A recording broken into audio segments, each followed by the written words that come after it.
Communication between neurons and communication between neurons and muscle occurs at specialized junctions called synapses. The most common type of synapse is the chemical synapse. Here, we examine the events that take place at the neuromuscular junction, a chemical synapse using the neurotransmitter acetylcholine. Synaptic transmission begins when the nerve impulse reaches the presynaptic axon terminal. Depolarization of the presynaptic membrane initiates the sequence of events leading to transmitter release and activation of receptors on the postsynaptic membrane. Shown here are the principal molecules and organelles necessary for release of neurotransmitter.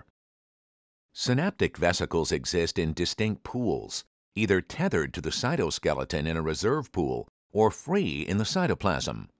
Some of the free vesicles make their way to the plasma membrane and dock as a series of priming reactions prepares the vesicular and plasma membranes for fusion.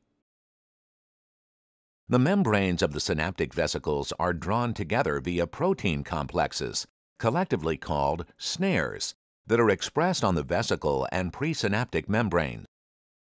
When the axon terminal is depolarized, voltage-gated calcium channels open, and calcium ions rush into the axon terminal.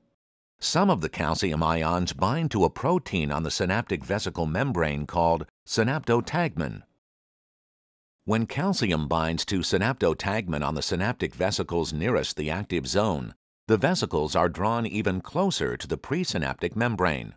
The vesicles fuse with the axon terminal membrane and release their transmitter cargo into the synaptic cleft. Some of the transmitter molecules bind to special receptor molecules in the postsynaptic membrane.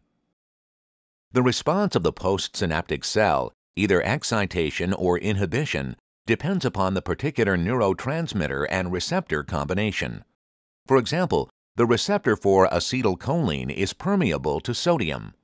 After binding acetylcholine, the channel opens and sodium ions enter the postsynaptic cell, thereby generating an excitatory postsynaptic response. Transmitters are inactivated or removed rapidly from the synaptic cleft so that transmission is brief and accurately follows the presynaptic input signal. For acetylcholine, an enzyme in the synaptic cleft, acetylcholinesterase, breaks down acetylcholine into choline and acetate. The release of transmitter from the receptors causes the channels to close. Not all transmitters are broken down by enzymes in the synaptic cleft. Many transmitters are rapidly cleared from the synaptic cleft by being taken up into the presynaptic terminal by special proteins called transporters. This process is known as reuptake. Reuptake not only cuts off the synaptic activity promptly, but also allows the terminal to recycle transmitter molecules. The membrane needed for creating synaptic vesicles is also recycled via endocytosis of the presynaptic membrane.